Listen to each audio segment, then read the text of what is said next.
the AFCON in Morocco next year, I'm enormously excited. It's going to be the most successful, and we've had enormous success in Côte d'Ivoire because they're exceptional, talented, experienced people who are involved in the leadership of football in Africa. And we're confident the best players are going to be there, those based in Europe? Well, people come to watch football, not to watch the president and the leadership, but to watch those exceptionally talented. So all of them will be there. Ladies and gentlemen, hello and welcome to the On the Whistle podcast. I'm your host, Alasdair Howorth, and today we've got a really interesting podcast for you. We've got a really interesting interview with the biggest dog in African football. Yes, I am talking about Dr. Patrice Motsepe, the president of CAF. Love him or hate him, he is the man running football in Africa. And joining me to discuss the interview that we did with him is the man who spoke to him. That is right, the big hitter, Zayn Nabbi. Zayn, how are you doing, brother? At first, I thought you were referencing me, Ali, as the big dog around Africa's biggest bride. But it's good to see you, my Kenyan brother. Listen, it's been a pretty cool, crazy week in African football. Nothing more than we'd expect. An exco in Nairobi that delivered some answers and some not. And then we had the opportunity to speak with Mr. Motsepe in London. A privilege to get close to such a mover and shaker and ask him a few questions at an event where he was with the most powerful man, I would argue, in world sport. But I'm sure we'll get to that in a few minutes.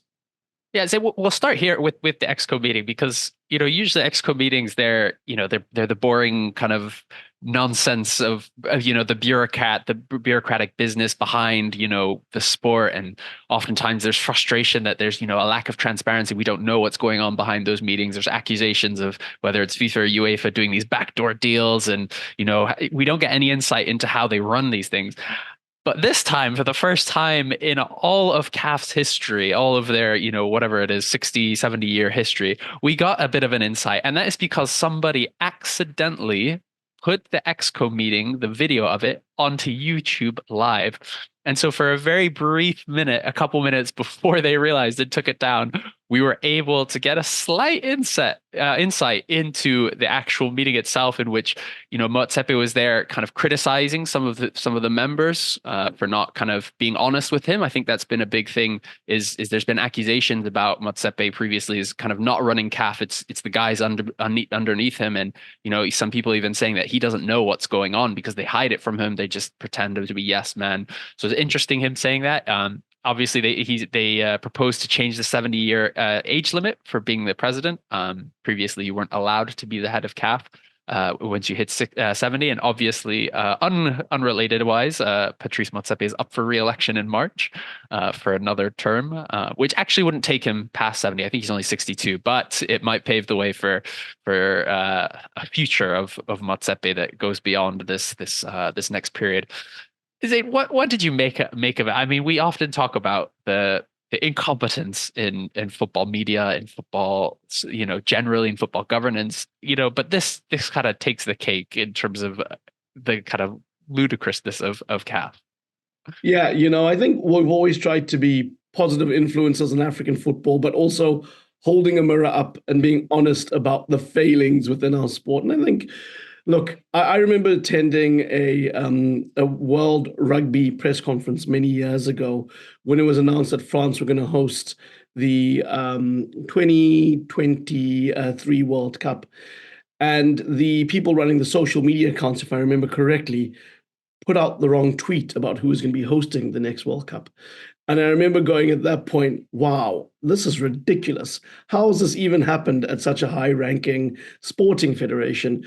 And again, with the greatest respect to CAF and the people who work there and the people who look after these things, these gaffes should not be happening because they then make you look like a laughingstock. And it means the journalists and the influential people out there who are the newsmakers, the people who influence opinion publicly out there are talking about this gaffe, talking about the insight that was given during the meeting, the, shall we say, the stuff that shouldn't have been on the mic, the hot mics that were taken in from there. So I think it's sad that we're talking about this because there are some important things to talk about.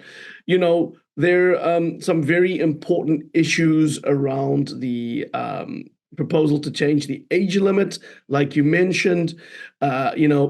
The Exco could not deliberate on the 2022-23 accounts because the the Audit and Compliance Committee hadn't signed off on them. And of course, there's some serious allegations against the CAF secretary that need to be independently investigated, and that's going to continue. Not to mention the fact that there is meant to be an AFCON hosted in your part of the world, Ali. And Mr. Motsepe assuring us that President Ruto in Kenya, who he says there's a good relationship with, is going to assure us that the AFCON will take place there. I mean, you have more insight than me on wonderful Kenya. Are you confident that that's the case? Zayn, I'll be totally honest. I'm not confident at all. I think if you'd asked me kind of when it was announced that it would be Kenya, Uganda, and Tanzania hosting the Pamoja kind of 2027 AFCON, I would have said, there's a reason why, although there's meant to be 6 stadiums and two from each of the 3 countries, they'd asked each country to prepare 3 stadiums. And the joke was that it's because that's just in case Kenya can't provide any stadiums. So Tanzania and Uganda have to provide all 6. But obviously since then, we've seen some genuinely, really sad to see rioting going on in Kenya. Obviously, Parliament was taken over, and there's huge question marks around the Kenyan government about Ruto, whether he'll even be in power, because the vast majority of the people in Kenya want him to go and have been demanding him to go after he passed the reform bill, and rightly so. I mean, some of the taxes in it are ludicrous, and my parents were in Nairobi at the time, and it's crazy that Kenya is kind of in many ways falling apart as a country whilst they're trying to kind of put on this facade that they can host a tournament. So like you said, there's big questions. And obviously, Kenya and the host country runs it to a point. Obviously, CAF are the ones who run the tournament themselves. And I think as they've shown over the last few tournaments, they've gotten better and better at it. I think the kind of Cameroon was a bit of a mess. But Côte d'Ivoire hosting it in January was actually really good for the most part. There were problems, but actually from CAF side, things were actually quite professional. It was getting better.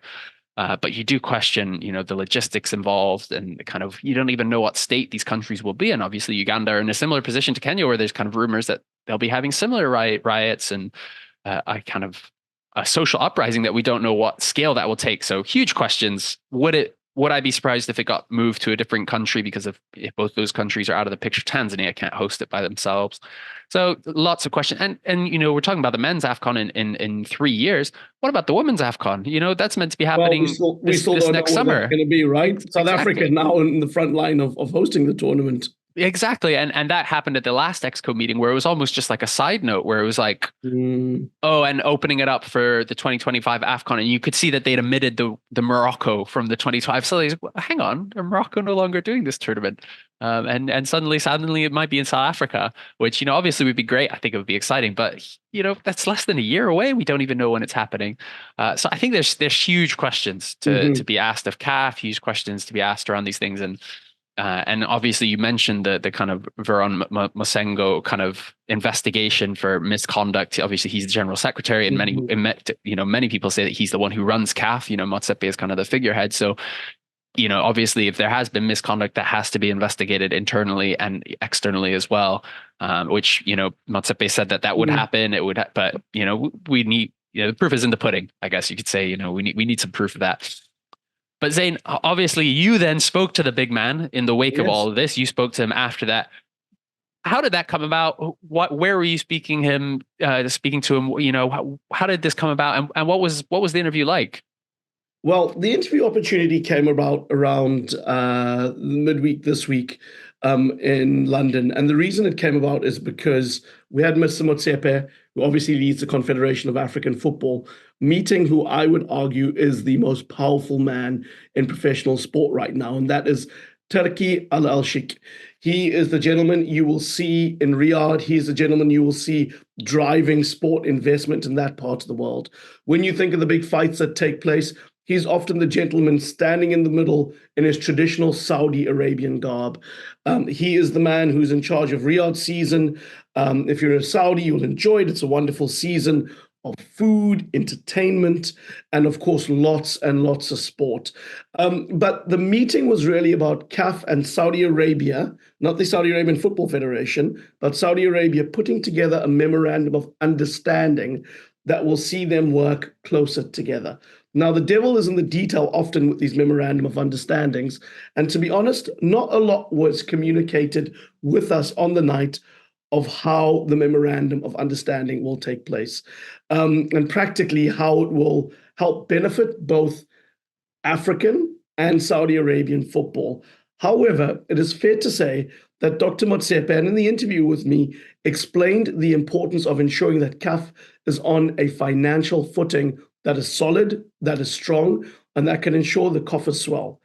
And he explained to me in the interview why going into Saudi Arabia would be hugely beneficial to the Confederation of African Football. So please do take a listen. Here's our interview with him in London, and then we'll pick this up and dissect it a little bit more after you've listened. Mr. Motsepe, pleasure to be talking to you. Could you tell us why it's so important for CAF to foster good relationships with Saudi Arabia? Well, you know, football is an important tool, not just in the context of making sure that African football is as good as the best in the world and is globally competitive. But it's also building ties for sponsorship, for partnership. And the key from an African perspective is African football must be attractive. It must be appealing. It must be exciting. If it's appealing and attractive and exciting, that's a good foundation for financial sustainability and more importantly, profitability. We have to make African football to support itself and to be profitable. Mr. Motsepe, there's a memorandum of understanding in place with Saudi Arabia. Could you give us a little bit more context of how this will work? Yeah. Well, you know, we, as I said, look at football in the context of its socio-economic upliftment. And we use football as well to educate our youth and to encourage them to go to school, get an education, and there's a broader partnership in terms of building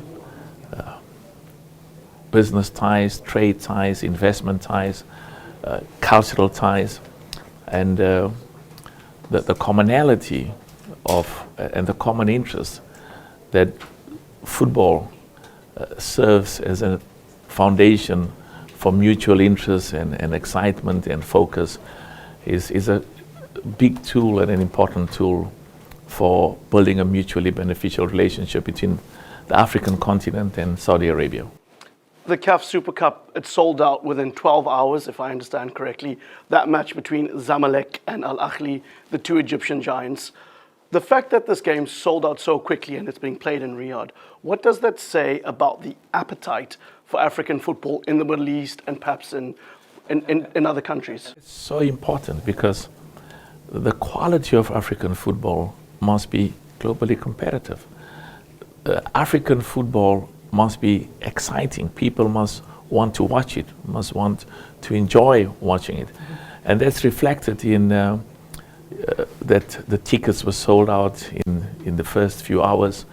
We could have had 100,000 spectators, but you know, it follows on the 1.4 billion people who are watching the AFCON in Côte d'Ivoire, the 2.2 billion digital views, 180 countries all over the world watching African football. So we focused on a lot of the work outside the football pitch, you know, governance, ethics, auditing practices, make sure that we train the referees and they are amongst the best in the world, make sure that our football matches in Africa takes place in stadiums that are world class, and the football infrastructure, VAR, match commissioners. So there's a lot of good work that has been done and it shows in the result. There's still a lot of more work that needs to be done, but I think the future for African football has never been as bright as it is now. And I always emphasize that you've got to look at the enormous growth and success of African football in the context of its contribution to the socio-economic upliftment and growth, as well as motivation and inspiration of our people, and how it brings people together from different races, from different ethnic groups and different religious backgrounds. The last Men's Africa Cup of Nations generated profits of $80 million. How important is it for you as the CAF president to ensure that profits increase, revenue increases? Is that ultimately, will that ultimately define the success of your legacy at CAF, Mr. Motsepe? You know, we got into football as a family. Of course, we love football enormously, but there was a broader philanthropic objective. And part of the humble contribution I'm seeking to make is, when I'm not president of CAF anymore, that those who come in after me will continue to build and grow and develop African football. There's a new generation. There's a revolution taking place within Africa, within African football, that's marked by the enormous popularity and appeal globally. But side by side with that is, better education, better institutions of higher learning, more economic trade within Africa, better relationships in terms of relationships between countries, more democracy. And will there be problems in other parts of the continent?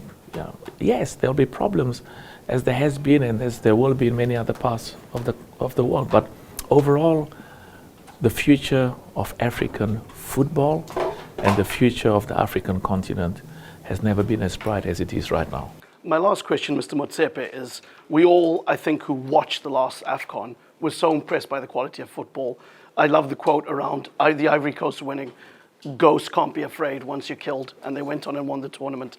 I have to ask you, are you confident in the new window that the men's AFCON will be played next year and in 2026, December and January, that we will get the best and brightest stars from Africa who play in Europe at the tournament? Well, I grew up in a business family, and we were taught at a very young age that the customer is always king. So in football, the spectator, the football fan, the TV viewer who gets excited about watching African football, they are the people that determine and judge as to whether African football is as exciting as good and pleasant to watch, like football in Europe, in Asia. And the AFCON in Morocco next year, I'm enormously excited.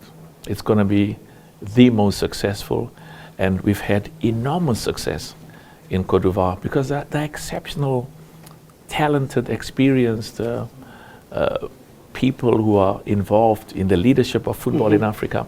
And we're confident the best players are going to be there, those based in Europe? Well, people come to watch football, not to watch the president and the leadership, but to watch those exceptionally talented. So all of them will be there.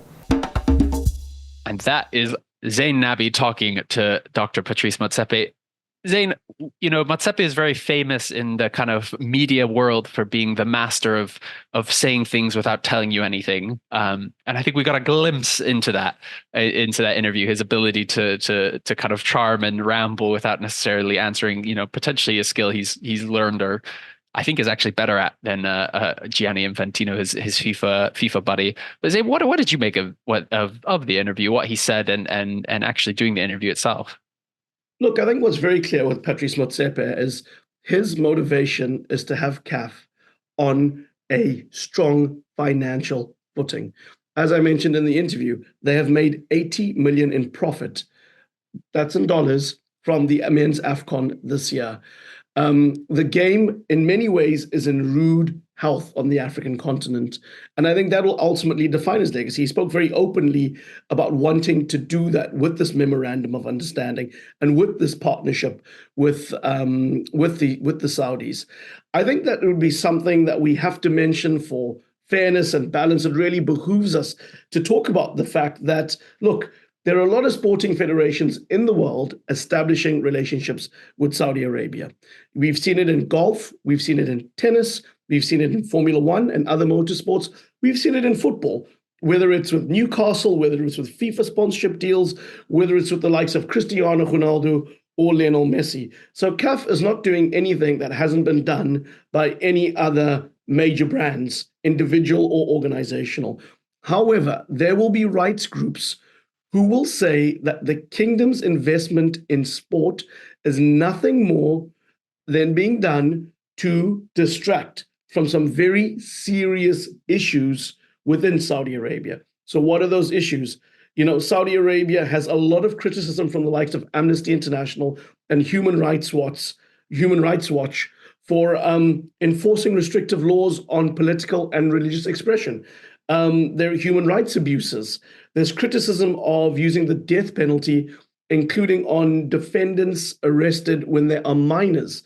Saudi Arabia, as you would imagine, Alasdair, they deny the accusations of human rights abuses, and they say they're doing nothing more in their country than protecting its national security according to its laws. So they have a right to autonomy, and they have a right to determine the law of the land in that country.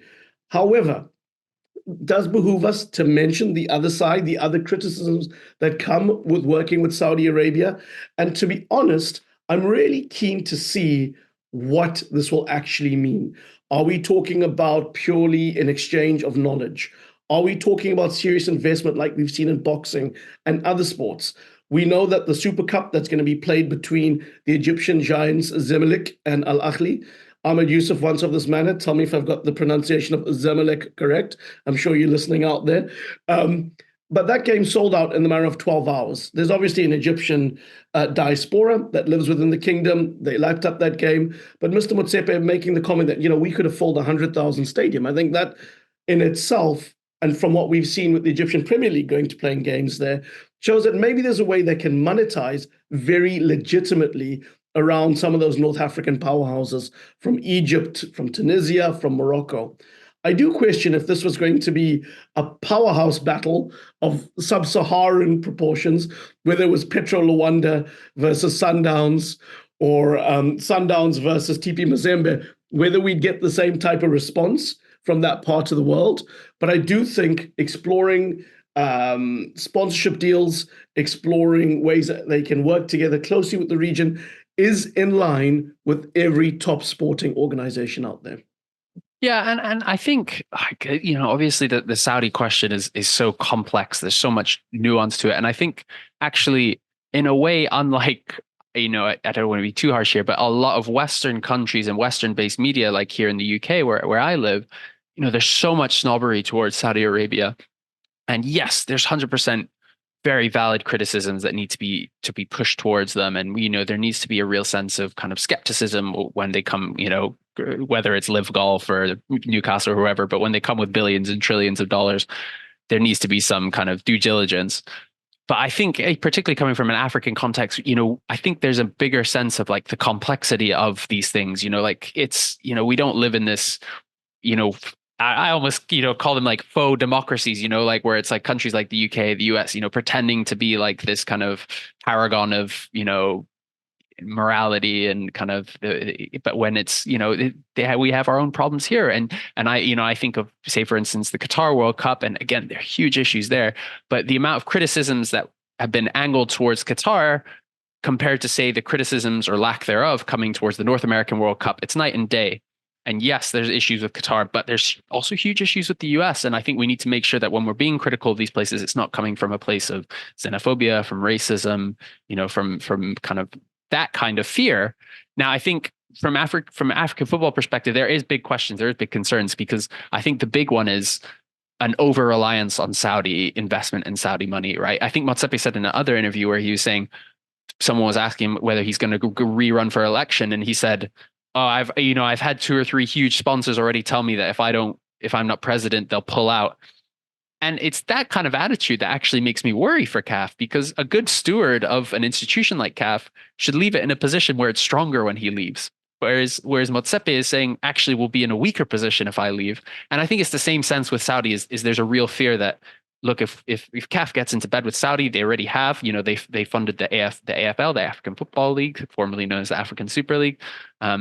There's a sense that if that money falls through, suddenly we're really shortchanged. You're talking about how much money the AFCON has made, but CAF has still made a huge net loss over the last 3-4 years. And obviously the AFCON is their big money spinner. It's the biggest, event in terms of making money, but there is serious concerns around the finances of CAF still. The one thing I would say is different from also an African perspective is, say, for instance, I know it's not the same because but the Egyptian Cup was also held in Saudi Arabia. Now, obviously, that was Al-Ahly and Zamalek again, but that's just because those two are so dominant on the African stage that sometimes you don't know if it's an Egyptian league fixture or a CAF final. But that was a brilliant experience. I watched it. It was amazing, sold out crowd. Jose Mourinho was there with Francesco Totti, and it was like an amazing atmosphere. And that's because, like you said, there's huge diaspora in Saudi Arabia. There is a huge desire to watch football there.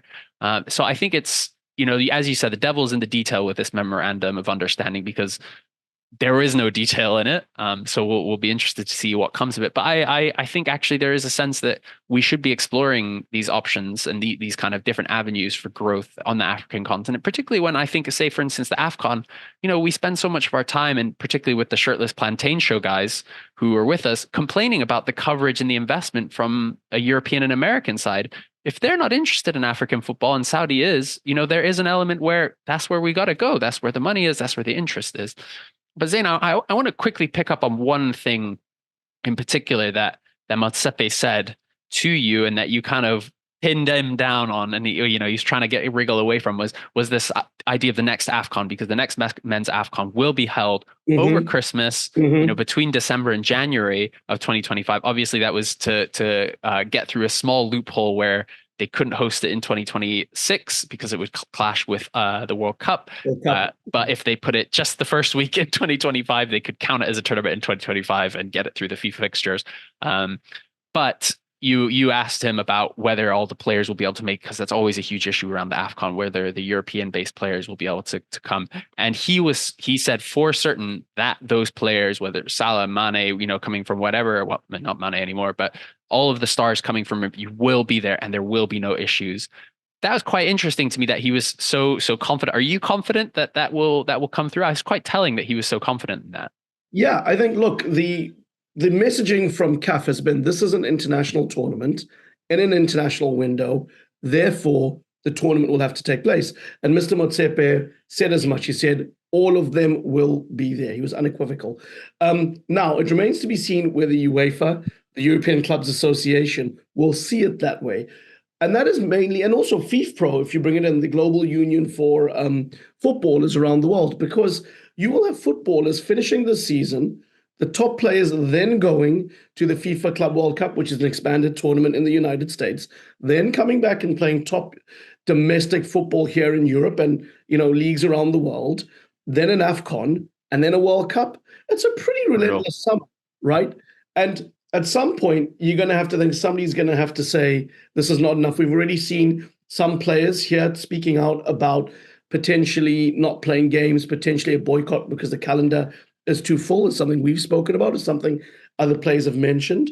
And I would be very interested to see UEFA, the European Clubs Association, and their reactions to their top talent going to this tournament in December and January, particularly because we have the new group phase in the Champions League. Presumably there'll be games there. And of course, if you're in the United Kingdom, it's the Christmas period, which is some primetime viewing in and around the world because of the lack thereof of a winter break. That said, I do think international football and major tournaments take precedence.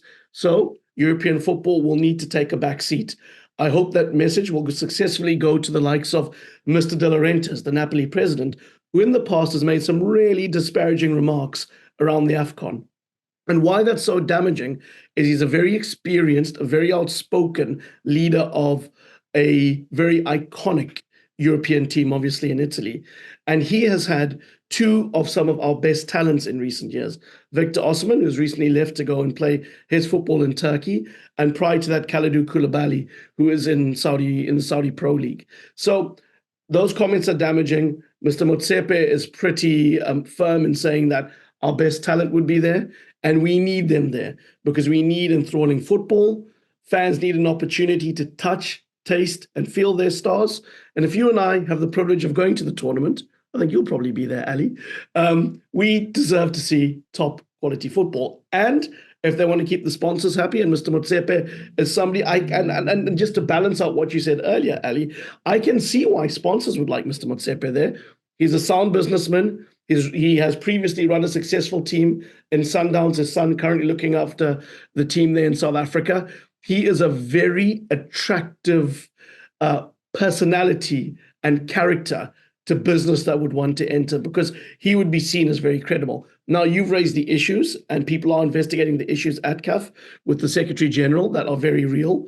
But Mr. Motsepe himself would be seen as a very credible person and somebody who could steward the money well. I think that's fair to be fair. Zayn, and you mentioned the AFCON. I'm already excited for it. I will be there. There's no chance I won't be. You know, this is the glorious, the best tournament in the world. Yeah, exactly. So you're gonna miss your famous Christmas with the Howarths. I mean, they'll come with me. I'll bring them with me. They'll come watch the games. Christmas in Rabat at the stadium. I'm there for this Tabuladia. If they change the tournament to South Africa, I'll definitely be there for Christmas. Amazing. If only, Zayn, thank you so much. Amazing interview from yourself as always. Great find in terms of getting Dr. Motsepe in. And if you, the listener, the viewer, enjoyed that, if you hated it, if you love Dr. Motsepe, if you hate him, if you think why are you guys speaking to him, or you want more of it, hit us up, let us know. Hit us up on all our socials, on X, Instagram, Facebook, OTW_podcast on X, and On the Whistle podcast on Facebook, YouTube, Spotify, Acast, wherever else you get it. And of course our new TikTok channel that we're rolling out as well. You can find us on there. Zayn, always a pleasure. Thank you so much, brother. Have a lovely day. No worries. Thank you, Ali. All the best to you.